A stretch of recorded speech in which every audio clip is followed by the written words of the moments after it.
नमस्कार मैत्रिणींनो, संगीता क्रिएशन्समध्ये तुमचं मनपूर्वक स्वागत आहे. सर्वांना श्री स्वामी समर्थ. तर आजच्या व्हिडिओमध्ये आपण पाहणार आहोत सुंदर सिंपल काठ पदर साडीवरची स्लीव्ज डिझाईन. बऱ्याच वेळा आपल्याकडे सिंगल काठ असतो आणि अशा वेळेस स्लीव्ज डिझाईन करण्याचा प्रश्नच पडतो आणि त्यातही कस्टमरची मागणी असते की सिंपलच स्लीव्ज डिझाईन बनवायची, जास्त बटबटीत नको किंवा जास्त लेसचा वापर पण नको. तर अशा वेळेस प्रश्न पडतो की ब्लाऊज डिझाईन कोणती बनवावी. तर पहा, मी इथे तुम्हाला मेजरमेंट दाखवते ब्लाऊजचं. 2.25 इंच मी गळा घेतलेला आहे आणि 2.25 इंचच खालच्या बाजूने गळा रुंदी पण घेतलेली आहे आणि हा बॉक्स तयार केलेला आहे. आता इथे सिंपल असा मी पान गळ्याचं डिझाईन आधी आखून घेते. तर इथे पान गळा डिझाईन आणि खाली थोडासा काठाचा भागाचा वापर करून आपण ब्लाऊज डिझाईन बनवणार आहोत.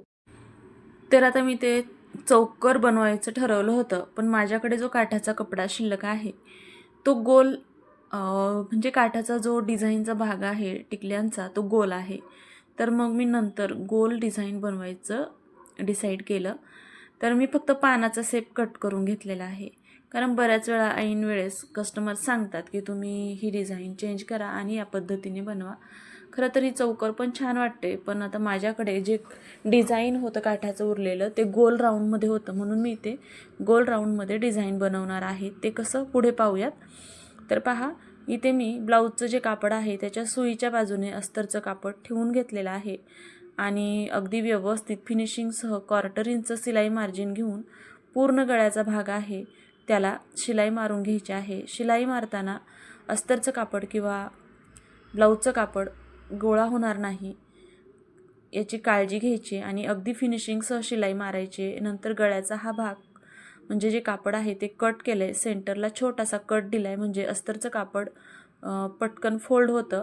आणि फोल्ड केलेले कापड इथं आपण पहा व्यवस्थित फिनिशिंगसह सेट करायचं आहे आणि कडेवर अगदी व्यवस्थित दाबटीप द्यायची आहे. या पद्धतीने तुम्ही हवं तरी ते कॅनव्हास वापरू शकता, पण मी ते कॅनव्हास न वापरता ही डिझाईन बनवणार होते, कारण कस्टमरला खूप हेवी डिझाईन नाही, सिंपल डिझाईन हवी होती.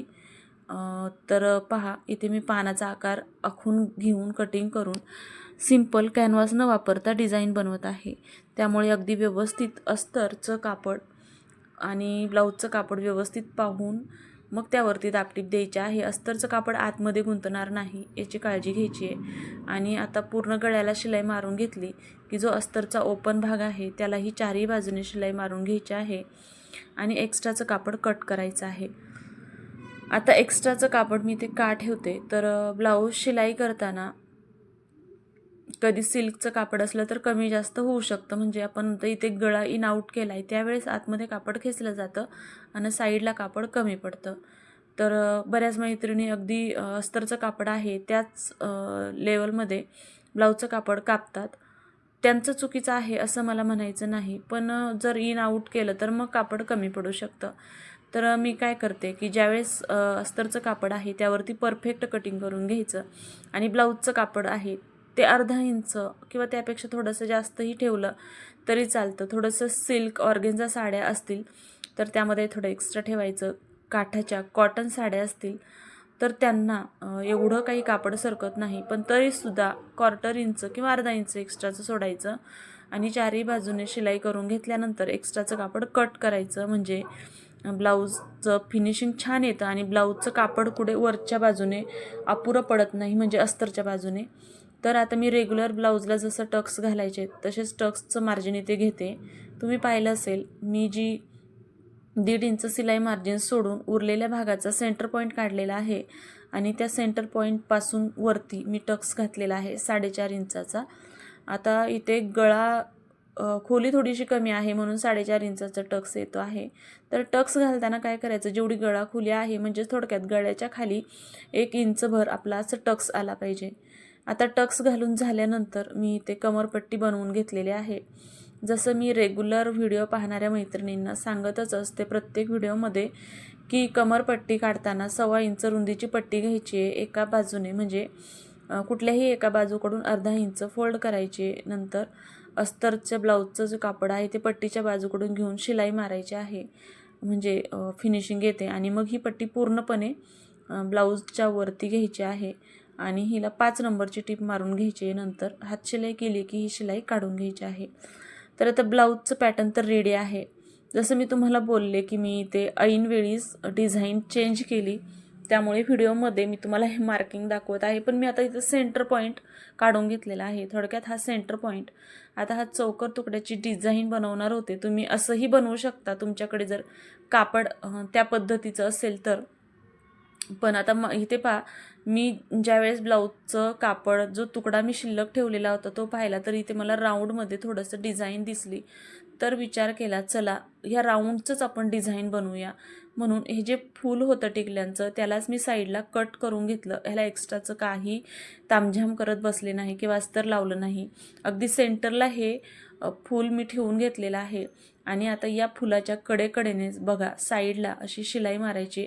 आता इथं थोडंसं टिकली वर्क असल्यामुळे थोडंसं शिलाई मारताना प्रॉब्लेम येत आहे, पण काही नाही, अगदी सुईला जपून शिलाई मारायची आहे. फक्त जी टिकली आहे ती सुई खाली येता कामा नये याची काळजी घेऊन मग मी हा सर्कल पूर्ण शिलाई करून घेतला आहे. त्यानंतर आता मी इथे लेस वापरणार आहे. तर मी इथे गोल्डन कलरची लेस वापरणार आहे, कारण ब्लाऊजमध्ये गोल्डन कलरच आहे, विदाऊट कलर नाही. तर नॉर्मल असा पानगळा. आता या पानगळ्याला मी ते गोल्डन कलरची लेस घेतलेली आहे आणि ही लेस अगदी व्यवस्थित जोडून घ्यायची आहे. आता लेस जोडताना पण कुठेही कट करायची नाही आहे. अगोदर साईडने म्हणजेच वरच्या कडेनेच लेस जोडून घ्यायची आहे. इथे पानाचा सेप आल्यानंतर सुद्धा मी कट केलेली नाही. हीच लेस खाली राऊंड सर्कलवरती व्यवस्थित शिलाई मारून घ्यायची आहे. तर पहा, लेस अशा वेळेस जर तुम्हाला लेस जाग्यावरती गोल फिरवायची असेल तर इथे तुम्ही शक्यतो छोट्या लेसचाच उपयोग करायचा. खूप मोठ्या लेस असतील तर त्या फिरवायला प्रॉब्लेम होतो, म्हणजे जागेवर फिरवताना शिलाई मारताना ब्लाऊजचं कापड खेचल्यासारखं होतं. म्हणून असं तुम्हाला जर राऊंड सर्कलमध्ये किंवा छोट्याशा डिझाईन पानाच्या सेपमध्ये छोट्या छोट्या ज्या डिझाईन बनवायच्या असतात, म्हणजे लेस जागेवर फिरवायची असते, त्यावेळेस अगदी छोटी मी जी घेतली आहे म्हणजेच अर्धा इंचापेक्षा जास्त रुंदी असलेली लेस कधीच वापरायची नाही अशी डिझाईन बनवताना. आणि जर सरळ गोल नेकचा गळा असेल किंवा सरळ लेस जोडायची असेल अशा वेळेस तुम्ही हे जास्त रुंदीच्या म्हणजे 1 इंच 1.5 इंच 2 इंचापर्यंत लेस वापरू शकता. तर पहा, या पद्धतीने मी लेस जोडलेली आहे. आता लेसच्या मी दुसऱ्या बाजूनही शिलाई मारून घेत आहे, म्हणजे लेस तरंगत नाही किंवा उभी राहत नाही. तर या पद्धतीने ब्लाऊज डिझाईन बनवून तयार आहे. तर तुम्हाला ही ब्लाऊज डिझाईन कशी वाटली कमेंट करून सांगा. आवडली असेल तर लाईक करा, शेअर करा आणि चॅनलवरती नवीन असाल चॅनलला सबस्क्राईब जरूर करा. चला तर भेटूया उद्याच्या नवीन अशाच एखाद्या महत्त्वपूर्ण व्हिडिओमध्ये. तोपर्यंत सर्वांना श्री स्वामी समर्थ आणि व्हिडिओ पाहिल्याबद्दल धन्यवाद.